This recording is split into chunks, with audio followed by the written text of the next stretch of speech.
वो देवेंद्र गौड़ की मैं बताता हूं बात आपको। एक अभी पीछे कवि सम्मेलन में गया, वो आगे की पंक्ति में 3-4 श्रोता बैठे हुए घूर घूर के देख रहे। अब ये नर्वस हो गया, बोला पता नहीं यार क्या सही सुना रहा हूं गलत सुना रहा हूं। फिर भी इसने कोशिश करी और ये पंक्ति भूल गया। अब ये पंक्ति क्या पढ़ रहा था, बोला चिलमन के उस पार कभी मैं देखूं कभी वो देखे।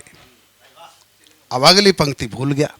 अब बार बार अलग अलग उसमें स्टाइल में वही पंक्ति पहले जा रहा कि चिलमन के उस पार कभी मैं देखूं कभी वो देखे।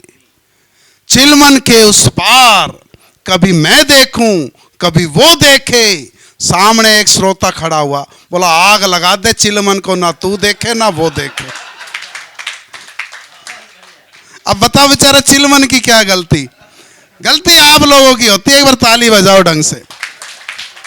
हाँ, अरे बहुत बढ़िया। इसने पुनीत भाई ने यहाँ पर बीपी हाई कर दिया कई लोगों का।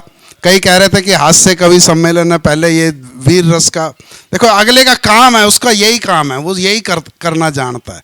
हर एक का अपना एक ड्यूटी होती है, उसको दायित्व दिया जाता है। आज तो इसने भाई साहब एक कविता पढ़ी नहीं है, नहीं उस कविता में बोलता लाशें बिछा देंगे। मैं एक दिन घर चला गया, अपनी लुगाई का बिस्तर बिछा रहा था। अलग अलग होता है, घर में कुछ बाहर कुछ दिखा कुछ रहे हो कुछ रहा है, परंतु अब आपके चेहरों पर ठाके और मुस्कान लाने के लिए इस हास्य कवि सम्मेलन के नाम को सार्थक बनाने के लिए उस कवि को मैं आवाज देता हूं जो अपनी कविताओं से आपको गुदगुदाएगा, हंसाएगा और इस पूरे सभागार में ठाकों को गुंजवाएगा। भरतपुर से हमारे बीच में उपस्थित है भाई कुलदीप ब्रिजवासी। मेरे सम्मान में भाई साहब मेरी बैटरी कम है, नेक बढ़ा देना है ना। अपना भाई साहब बताना पड़ेगा। अब वीर रस वाला थोड़ी मैं चीख चीख के बोलूं। मैं तो बता रहा हूं भाई साहब, आपने मेरे सम्मान में जितनी घनघोर तालियां बजाई हैं, मेरी कई पीढ़ियां आपकी आभारी रहेंगी।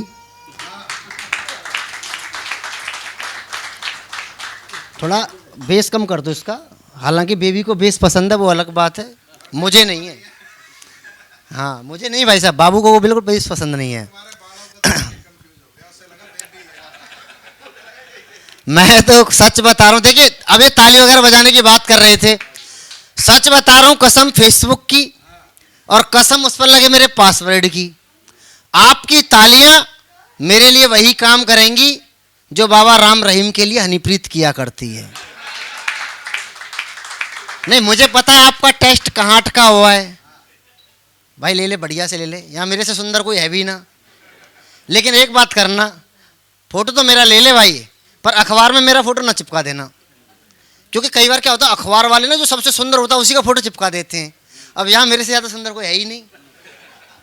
अब ये चिपका दे कोई दिक्कत नहीं, लेकिन जब कल सुबह अखबार पढ़ेंगे तब तक तो ठीक है। शाम होते होते वो हो जाता है रद्दी। रद्दी के पास पहुँच जाता है हलवाई की दुकान पर, और वहाँ छोटे छोटे बच्चे पहुँच जाते हैं जलेबी खाने। जलेबी खाए कोई दिक्कत नहीं, मेरे मुंह पर रख देते हैं कोई दिक्कत नहीं। लेकिन जब जलेबी खाने के बाद बच्चे चले जाते हैं और वो जो रसमलाई रह जाती है उसे कुत्ते बाद में आके चाटें, ये बिल्कुल कतई पसंद नहीं भाई साहब। हाँ आऊँगा बाबूजी, आऊँगा बिल्कुल, अभी ना शुरू होने दो। हाँ नहीं नहीं बस बिना मतलब में, मैं तो सच बता रहा हूँ। अभी जैसे ही आया देखो इधर देवेंद्र गौड़ भाई साहब बोले ब्रजवासी तुम बहुत छोटे कवि हो।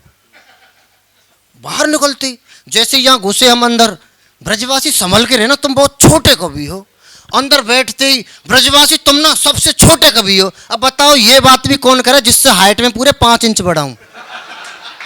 आ जाओ ना आप लोग ऐसे बिना ही मतलब की बेकार बात बिल्कुल नहीं करूंगा। मैं जो भी बातें प्रामाणिक करूंगा। और मुझे एक बात दावे के साथ कह सकता हूं, ये बच्चा जिनका भी है अभी सिंगल ही होगा। डबल है एक साथ भी? अच्छा इसके बाद कोई नहीं होगा तो हो ही नहीं सकता भाई साहब, मौका ही नहीं मिलेगा। सही बता ना ना, अब सही है। हाँ नहीं कसम से मैं बता रहा भाई साहब। हाँ मैं नहीं, कई लोगों को कल समझ में बैठेगी बात। हाँ और बाबूजी नहीं समझ में ना भी बैठे कोई दिक्कत ना, मेरे को बुला लेना, घर पे फ्री रहता हूँ बिल्कुल। जब कहोगे तब आ जाऊंगा मैं तो बता रहा था भाई साहब, देखो थोड़ा सा ना तबीयत मेरी खराब चल रही है आजकल। पिछले 8 दिन से लगातार कार्यक्रमों में चल रहा हूँ, वो अलग बात है। बिहार की यात्रा करके अब कल सिकोवाद, फिरोजाबाद के बाद आज फरीदाबाद, हालत खराब। मैंने तो अपनी धर्म पत्नी से बोला कि भाग्यवान कार्यक्रम राजपूतों का है, वहाँ चीखना भी पड़ता है, बिना आवाज़ जब तक गले से ना निकलेगी पेमेंट नहीं मिलेगा। एक कप चाय अदरक वाली पिला दे ताकि मेरा गला खुल जाए और आज के कार्यक्रम में मैं जम जाऊं, वरना जमेगा तो आज पुनीत पांचाल। पत्नी मेरी बहुत संस्कारवान है, बहुत संस्कारवान। तुरंत भाई साहब चाय बना दी, पहला घूंट जैसे ही मैंने पिया, मैंने कहा इसमें तो अदरक है ही नहीं, अदरक का स्वाद आ ही नहीं रहा। पत्नी नाराज हो गई, बोली नहीं मैंने अदरक तो डाली थी। मैंने दूसरा घूंट पिया, मैंने कहा झूठ मत बोल, इसमें अदरक तो है नहीं, अदरक होती तो अदरक का स्वाद आता।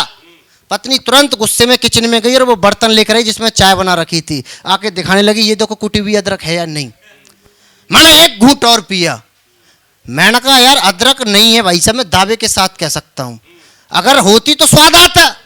तुझे मेरी कसम सच सच बता किया क्या है तूने। पत्नी ने बोला और तो कुछ है नहीं, अब तुमने कसम दे दी सच बता देती हूं। सच बात यह है कि बंदर क्या जाने अदरक का स्वाद। तो मेरी हालत आप समझ रहे हो। मैंने तो अगले 10 मिनट बाद दोबारा पत्नी से बोला देख भाई हालत खराब है, थोड़ी सी अभी गला नहीं खुल रहा है, जैसे अभी नहीं खुला आपकी तालियां नहीं खुली, मेरा गला नहीं खुला। मैंने कहा 1 कप चाय और पिला दे अदरक वाली, इस बार अदरक थोड़ी ज़्यादा डाल देना। पत्नी संस्कारवान है बाबूजी मेरी, उस पर डाउट नहीं बिल्कुल भी। तुरंत उसने 1 कप चाय और बना दी। मैंने जैसे ही पहला घूंट पिया मेरी आत्मा तृप्त हो गई। मैंने कहा ऐसी चाय तो आज तक जीवन में नहीं पी, इस बार तो तूने कुछ स्पेशल डाला है। बोली नहीं कुछ नहीं, बस चाय चीनी अदरक डाली थी। मैंने दूसरा घूंट पिया, मैंने कहा बकवास मत कर, ऐसा यूनिक टेस्ट जीवन में नहीं पिया, जरूर तू मुझसे कुछ छुपा रही है, सच सच बता। पत्नी नाराज हो गई, वो किचन में गई, वही बर्तन ला के दिखाई, देखो अदरक के अलावा कुछ है ही नहीं। मैंने तीसरा घूंट पिया, मैंने कहा तुझे तेरी मम्मी की कसम सच बात बता, ऐसा यूनिक टेस्ट देखा ही नहीं। अब कसम मम्मी की थी। बोली बाकी सब तो ठीक था, चाय छाननी चलनी पता ना कहाँ थी, पता ना भूल गई। तो जो 3 दिन से मैंने जुराब पहन रखे हैं उससे छान के चाय लाई हूं। अब वो चाय पी के मैं आ रहा हूं आपके पास। अगर मेरी कविता इधर उधर चला जाए थोड़ी बहुत तो मेरी गलती बिल्कुल नहीं बाबूजी। नहीं पहले स्पष्टीकरण करना पड़ता, क्या पता कब क्या निकल जाए। और टेंशन लेने की जरूरत नहीं है भाई साहब, मैं हूं तब तक टेंशन क्यों ले रहे हैं। और वैसे भी टेंशन लें क्यों, आपके रिश्तेदार होंगे ही, फिर क्या बात को टेंशन लेनी बाबूजी। मैं तो शुरू हो जाता हूं बाबूजी। अब बाबूजी शुरू कहाँ से हूँ, वो तो मैं तो जैसे ही आया अनिलगढ़ भाई साहब कहाँ गए, और हाँ मुझसे करे गेट पे आते ब्रजवासी तुम किस रस के कवि हो। मैंने कहा बाबूजी मैं तो गन्ने के रस वाला कवि हूँ। अब स्ट्रक्चर देख लो बाबूजी।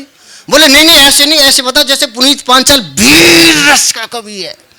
मैंने कहा बाबूजी अगर इतनी तेज मैं बोल दूं ना तो मेरे नाम के पीछे तो ब्रजवासी लगा रहेगा लेकिन आगे स्वर्गवासी लग जाएगा, और ये टेंशन और ये रिस्क मैं नहीं ले सकता। मैंने तो कुछ कैटेगरियां बना रखी हैं, आप देख लीजिए, आपको जो लगे वो आप बता दीजिएगा कि छोटे बड़े हर कवि सम्मेलन में जो मिले ऐसे कवियों को चापलूस कभी जानिए। हम तो घर के हैं, हर बार आएंगे वो अलग बात है, ये कैटेगरी अलग लोगों के लिए है, ये तो अपना घर का कार्यक्रम है। का छोटे बड़े हर कवि सम्मेलन में जो मिले ऐसे कवि। बाबूजी मेरा वीडियो बना रहे, ऐसे लग रहा है। देखो 2 कैमरे लगा रखे, वो तो ठीक है, उन्होंने भी बात बताई, लेकिन होना जाना मेरा वीडियो बनाने से आपको कोई फायदा नहीं, क्योंकि मुझे आपको ना अच्छे से जानता हूं। आप अब ये वीडियो बना लोगे, शाम होते होते आप अपने रिश्तेदारों को भेज दोगे, और रेंज आपकी ज़्यादा से ज़्यादा आपकी साली तक है, उससे ज़्यादा वहाँ भी नहीं। अब शाम को वो वीडियो देखेगी, फ्रेंड रिक्वेस्ट मेरे पास आ जाएगी, बताओ आपको क्या मिलेगा। इसलिए अपना रिस्क अपने पास ही रखें। हाँ बाबूजी आप भी ले लो, मैं तो कह रहा था आए तभी फोटो ले लेना भाई साहब।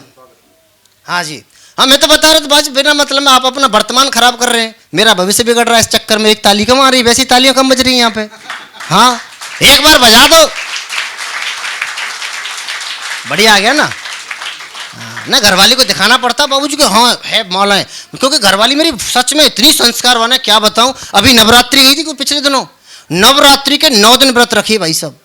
सुबह अर्ली इन द मॉर्निंग 3 बजे जग जाती थी, नहा धो के मंदिर जाती थी बाबूजी नंगे पांव सुबह 4 बजे। तो 9 दिन लगातार नियम था आज तक का, लेकिन ये नियम था, आती तो नंगे पांव थी लेकिन कभी वापस नंगे पांव नहीं आई। अद्भुत संस्कारवान पत्नी है। मैं तो क्या बताऊं, एक बात और याद आ रही है, इतनी संस्कारवान पत्नी है बाबूजी, मैं क्या बताऊं, मेरा तो कई बार डबुआ कॉलोनी की होती भी कुछ ज्यादा संस्कारवान है। मैं तो सच बता रहा हूं, नहीं वो मैं आजकल ना, मेरे घर में बाबूजी आज भी, भले ही मैं शहर में आके रह गया हूं, वो अलग बात है कि मैं आजकल सेक्टर 86 ओमेक साइड के एवरेस्ट टावर के 18वीं मंजिल पर रहता हूं, 1805 में। लेकिन बाबूजी मेरी घरवाली आज भी रोजाना सुबह एक रोटी गाय के लिए और एक रोटी कुत्ते के लिए बनाती है।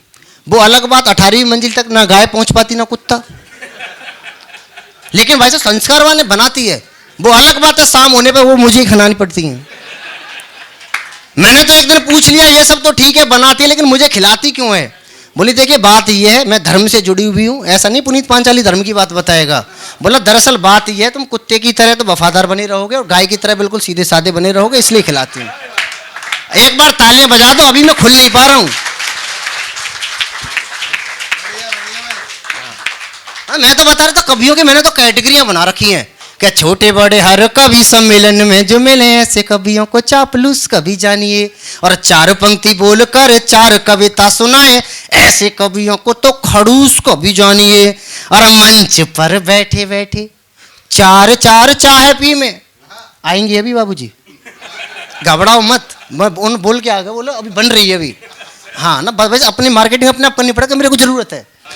क्या मंच पर बैठे बैठे फोकट की चाय पी में ऐसे कवियों को मक्खी चूस कभी जानिए, और मेरी तरह सबको जो हंसते हंसाते रहे ऐसे कवियों को कारतूस कभी जानिए। लेकिन ये अनिल गौड़ भाई साहब है, कारतूस से काम नहीं चलेगा। इधर देखो, सूतली बम, परमाणु बम, दीवार फोड़ बम, सारे बम अपने पास हैं, टेंशन बिल्कुल ना लें। आप तो तालियां बजाते रहिएगा, और मैं तो देखो कैटेगरियों में बात करूंगा। इधर महिला शक्ति भी आई हुई है, पहली बार आई हुई, तो एक 4 पंक्तियां इधर भी पढ़ देता हूं, क्योंकि अब किस किस को कैसे प्रणाम करूं समझ में नहीं आ रहा। मैंने तो कैटेगरियां बना रखी है, देखो जिसकी कैटेगरी जो हो वो अपना प्रणाम स्वीकार कर लें। करोड़पति पतियों को उंगली पे नचा देती जो, ऐसी अबलाओं को प्रणाम करता हूं मैं। करोड़पति पतियों को इशारे पे नचा देती हैं ऐसी अबलाओं को प्रणाम करता हूं मैं। शॉपिंग के नाम रोज खर्च करती 1000 ऐसी घपलाओं को प्रणाम करता हूं मैं। और बिजली के तार से भी तेज चलती जुबान ऐसी चपलाओं को प्रणाम करता हूं मैं। और सदन में यहाँ वहाँ जहाँ कहीं बैठी हुई सभी महिलाओं को प्रणाम करता हूं मैं। सदन में यहाँ वहाँ जहाँ कहीं, मैं तो बता रहा था, मैं तो अभी घर से निकला भाई साहब, मेरा यहाँ 1 नहीं 2 नहीं 3 रिश्ते हैं फरीदाबाद में। मेरी मम्मी का मायका है, पापा की ससुराल और मेरी ननिहाल है। अब भांजे की इज्जत आपके पास है बाबूजी। हाँ, इतनी ज्यादा चापलूसी मैं भी ना कर सकूं। हाँ, तो मैं तो जैसे ही घर से निकला मैंने तो अपनी मम्मी से कहा, मम्मी मेरे को ये बता मैं बढ़िया हैंडसम ब्यूटीफुल स्मार्ट लग रहा हूं कि नहीं? मम्मी ने जो जवाब दिया, मेरी तरफ देखा, ब्रज की बोली वाली मम्मी आजकल, जो जवाब दिया आपको लगे कि वाकई में आनंद लीजिएगा। परमात्मा ने तेरी शकल बनाई ऐसी, देख डर जामे सब हवा लग रहे हो तू। भाई अपना अपना स्ट्रक्चर है, जिसको जैसा मिल गया। क्या परमात्मा ने तेरी शकल बनाई ऐसी, देख डर जामे सब हवा लग रहे हो तू। दिन भर डोले पाम घर पे टिके ना, तेरे बिगड़े बियाह को सोनौआ लग रहे हो तू। और अंग्रेजी मेरे आगे फुद कहना फर फर फुद कहना, अंग्रेजी मेरे आगे झाड़े मत लाला हो, 20 रुपया बालों देसी पौआ लग रहे हो तू। वो अलग बात है, मजा बोतल का देना पड़ेगा मेरे को। क्या अंग्रेजी मेरे आगे फुद कहना फर फर, 20 रुपया बालों देसी पौआ लग रहे हो तू। और जुलफ रखाए धोनी बनवे की सोच रहे हो, राम की कसम कारो कौआ लग रहे हो तू। एक आध छंदर सुना दूं बस।